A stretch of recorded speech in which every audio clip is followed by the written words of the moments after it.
Baik, selamat siang dokter dan teman-teman. Kami dari SGDA 2 ingin mempresentasikan mengenai acute lymphoblastic leukemia. Di sini ada anggota dari SGDA 2. Yang pertama ada Krisanti, Pandegita, Tias, dengan saya sendiri Sila, Diah, Putri, Rafa, Anila, Yogit, Regita, Monica, dan Sarah. Dan daftar isinya ada latar belakang, tujuan dan manfaat, definisi, epidemiologi, etiologi, patofisiologi, manifestasi klinis, pemeriksaan penunjang, diagnosis, komplikasi, pencegahan dan pengobatan, dan yang terakhir kesimpulan. Baik, jadi untuk latar belakang dari student project kita ini, yang pertama itu leukemia. Leukemia itu merupakan kerusakan pada sel-sel tulang belakang yang menyebabkan produksi dari sel darah putih itu meningkat. Nah, leukemia juga dibagi menjadi dua, ada lymphoblastik dan myelogenosa. Untuk leukemia lymphoblastik itu disebabkan karena adanya produksi sel limfoid yang bersifat kanker yang kemudian menyebar ke daerah tubuh lainnya. Sementara leukemia myelogenosa disebabkan karena produksi sel myelogenosa muda yang bersifat kanker yang kemudian menyebar ke seluruh tubuh. Leukemia ini dapat diderita oleh anak-anak maupun orang dewasa. Pada anak-anak, salah satu kasus leukemia yang kerap terjadi adalah leukemia lymphoblastik akut. Nah, untuk leukemia lymphoblastik akut sendiri ini biasanya menyerang anak-anak dengan kejadian 3-4 kasus dari 10.000 anak berkulit putih dan 2.500 sampai 3.000 anak terdiagnosis setiap tahunnya di Amerika Serikat. Biasanya insiden puncak leukemia lymphoblastik akut ini terjadi dalam rentang umur 2-5 tahun dan leukemia lymphoblastik akut menyumbang kasus sebanyak 25-30% dari semua kanker anak. Dalam untuk kasus leukemia lymphoblastik akut di Indonesia sendiri, khususnya di Bali, itu ada terdapat 410 pasien anak terdiagnosis kanker di RSUD Sanglah dan Pasar, dan 166 diantaranya terdiagnosis LLA. Dengan dominasi jenis kelamin 91 kasus, dan usia terbanyak di antara 2-10 tahun. Jadi dengan tingginya angka kejadian leukemia lymphoblastik akut di Amerika Serikat dan Indonesia, khususnya Bali, serta bahaya dari penyakit leukemia lymphoblastik akut ini, dari itu dibuatkanlahnya student project ini untuk memberikan informasi mengenai penyakit lymphoblastik akut. Leukemia lymphoblastik akut. Sekian mungkin dilanjutkan oleh teman saya. Terima kasih. Baik, ada juga tujuan dan manfaat dari student project kami ini. Yang pertama itu tujuannya ada mengetahui definisi dari LLA, etiologi dan epidemiologi dari LLA, proses terjadinya penyakit LLA, mengetahui manifestasi klinis dari LLA, dan mengetahui treatment apa saja yang diberikan untuk penderita LLA. Manfaatnya, pembuatan student project ini diharapkan dapat memberikan manfaat kepada yang pertama yaitu pembaca, menambah wawasan mengenai LLA, mulai dari definisi, epidemiologi, etiologi, manifestasi klinis, patofisiologi, komplikasi, serta pengobatan dari LLA. Dan untuk penulis yaitu menambah wawasan dan pemahaman penulisan mengenai LLA, serta melatih kemampuan penulis dalam menyusun suatu karya ilmiah. Baik, selanjutnya akan lanjutkan oleh teman saya. Jadi untuk definisinya sendiri, leukemia limfoblastik akut atau LLA adalah penyakit yang terjadi akibat keganasan sel darah dari susun tulang. Kelainan ini disebabkan oleh adanya mutasi somatik pada sel limfoid yang kemudian berkembang menjadi berbagai stadium. Jadi pemicu dari keganasan penyakit ini yaitu progenital sel B atau sel T. Walaupun terjadinya LLA ini meningkat seiring bertambahnya usia, namun cukup jarang terjadi pada orang dewasa. Tetapi kasus kematian lebih sering ditemukan pada orang dewasa. Selanjutnya akan dilanjutkan oleh teman saya. Baik, mengenai epidemiologi dari LLA ini, jadi leukemia lymphoblastik akut atau biasa disingkat LLA adalah salah satu jenis leukemia yang sering menyerang anak-anak dan jarang terjadi pada orang dewasa. Namun, meskipun LLA ini sering terjadi pada anak-anak, tapi penyakit ini termasuk jenis penyakit yang langka. Angka kasus kejadiannya itu 3,6 dan 1,4 kasus per 100 per tahun. Nah, pada anak risiko terjadinya LLA ini pada umur kurang dari 5 tahun dengan penurunan risiko ketika telah mencapai umur pertengahan 20. Lalu LLA ini insidennya tinggi terjadi pada negara maju seperti Italia, Amerika, Switzerland, dan Costa Rica. Dan insiden terendah itu terjadi pada negara-negara berkembang. Kemudian pada tahun 2020, menurut American Cancer Society, LLA ini diestimasikan terdapat 6.150 kasus yang akan muncul pada tahun 2020 dengan angka kematian itu sekitar 1.520. Selanjutnya akan dijelaskan oleh teman saya. Baik, untuk etiologi penyakit ini pada umumnya tidak diketahui. Namun, ada beberapa faktor tertentu telah terlibat dalam menyebabkan leukemia limfoblastik akut seperti paparan lymphoma, radiasi penion, atau paparan kemoterapi atau radioterapi sebelumnya.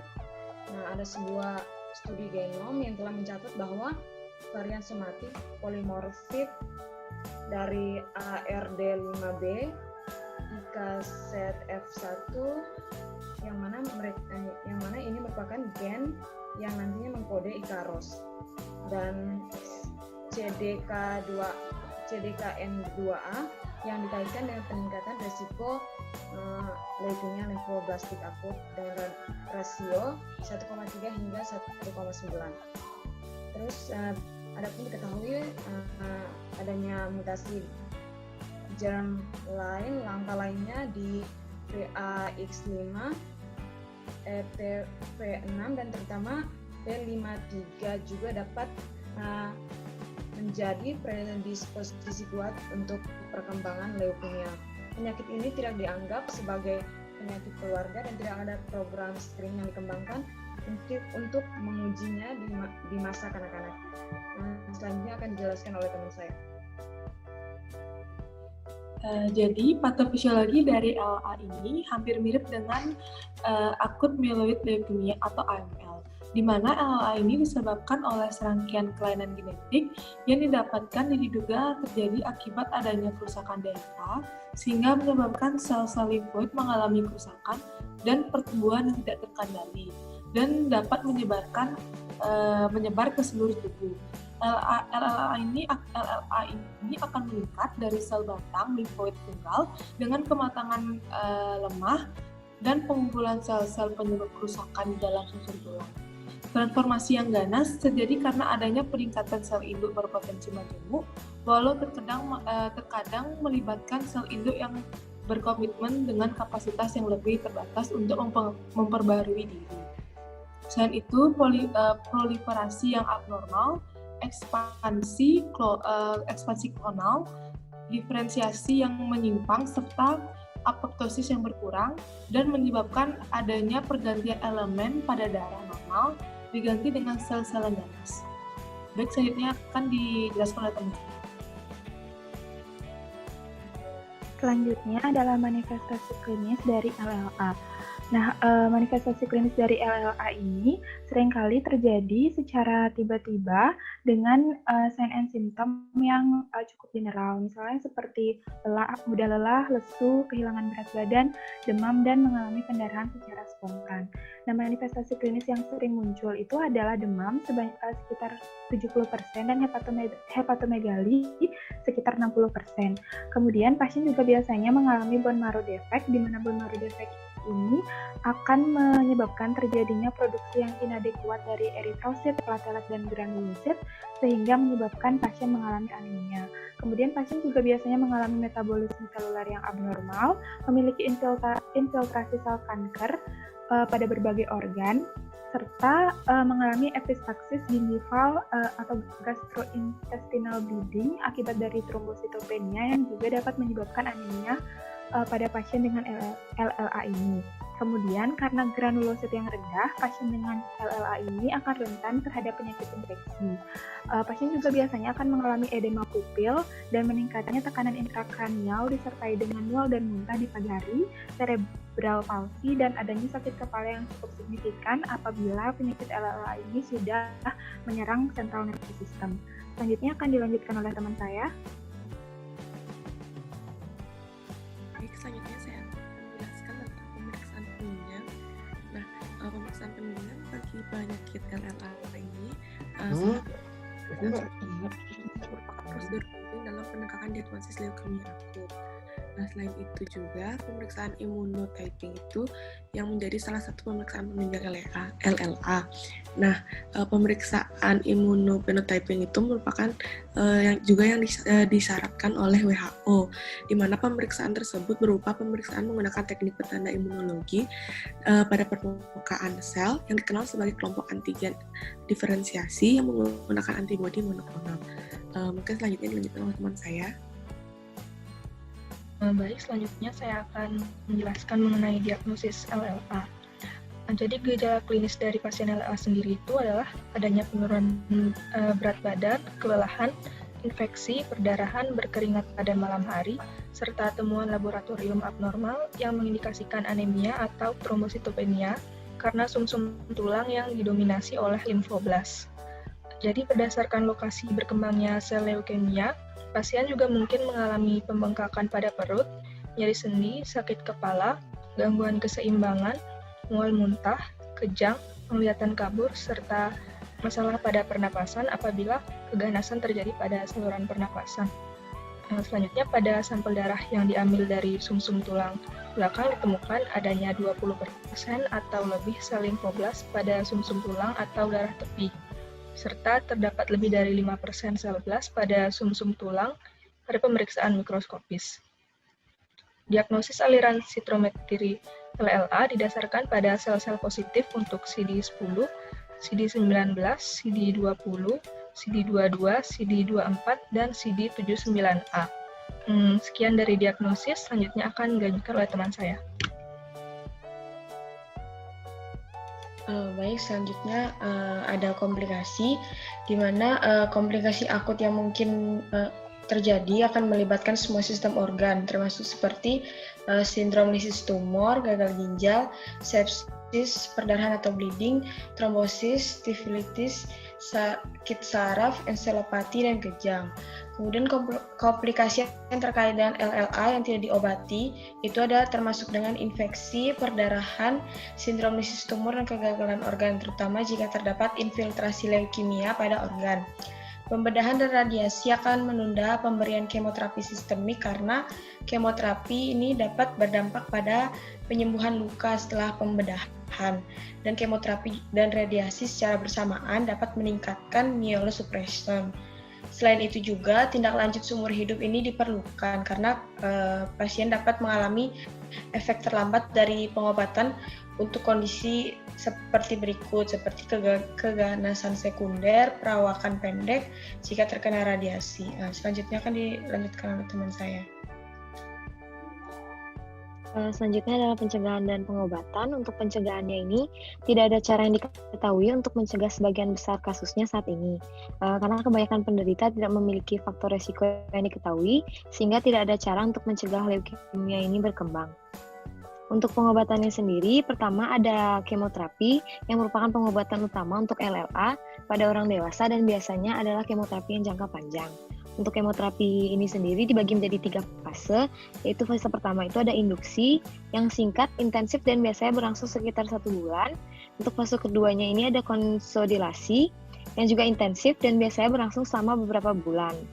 Fase ketiga ada maintenance atau pasca konsolidasi yang tidak terlalu intensif dan biasanya berlangsung sekitar 2 tahun. Kemoterapi untuk LLA ini menggunakan kombinasi obat anti kanker, di mana obat yang paling umum digunakan itu meliputi vincristine atau liposomal vincristine, daunorubicin, citarabin, metotrexat, dan masih banyak yang lainnya. Untuk yang kedua ada terapi target. Untuk terapi target ini obatnya ditargetkan untuk LLA dengan kromosom Philadelphia atau PH plus LLA. dan kromosom abnormal yang dibentuk oleh pertukaran materi genetik antara kromosom 9 dan 22 yang menciptakan gen baru yang disebut BCR-ABL. Sel dengan gen BCR-ABL ini membuat protein abnormal yang membantu selnya tumbuh. Obatnya ini disebut dengan tirosin kinase inhibitor atau TKI yang telah dikembangkan untuk menyerang protein ini. Untuk TKI yang umum digunakan itu ada imatinib, dasatinib, nilotinib, ponatinib, dan bosutinib. Yang ketiga ada imunoterapi, yang merupakan pengobatan obat-obatan untuk membantu sistem kekebalan pasien mengenali dan menghancurkan sel kanker dengan lebih efektif. Untuk imunoterapi ini yang pertama ada dari antibodi monoklonal yaitu blinatumomab, merupakan jenis khusus dari antibodi monoklonal karena dia dapat menempel pada dua protein berbeda pada waktu yang bersamaan. Obatnya ini diberikan ke pembuluh darah atau secara IV sebagai infus secara terus-menerus selama 28 hari dan dapat diulangi lagi untuk lebih banyak siklus dengan 2 minggu istirahat. Selain dari blinatumomab itu ada inotuzumab ozogamicin, di mana obat ini adalah antibodi anti-CD22 yang terkait dengan obat kemoterapi. Obatnya ini juga diberikan sebagai infus ke pembuluh darah atau secara IV dengan seminggu sekali selama 3-4 minggu secara berturut-turut. Selain antibodi monoklonal, ada juga terapi sel T-CAR, yaitu T-Zagen Leucel, yang merupakan jenis terapi sel CAR yang menargetkan protein CD19 pada sel leukemia tertentu.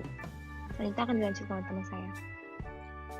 Baik, melanjutkan untuk pengobatan. Yang keempat ini ada pembedahan. Peran utamanya yaitu untuk memasukkan kateter atau tabung ke dalam tubuh untuk memudahkan pemberian kemoterapi. Selanjutnya ada terapi radiasi yang digunakan untuk membunuh sel kanker dan mengobati leukemia yang telah menyebar ke otak dan cairan tulang belakang atau ke testi. Dan juga mengurangi rasa sakit di area tulang yang terkena leukemia jika kemoterapi tidak membantu. Dan yang terakhir yaitu transplantasi sel induk. Transplantasi sel induk alogenik ini berasal dari orang lain, dan ada juga transplantasi sel induk autologus yang pasien ini mendapatkan kembali selnya sendiri. Baik, selanjutnya akan dilanjutkan oleh teman saya. Baik, adapun kesimpulan dari student project kami yaitu yang pertama, faktor lingkungan tertentu dapat menyebabkan LLA seperti paparan benzen atau radiasi penglon atau paparan kemoterapi atau radioterapi sebelumnya.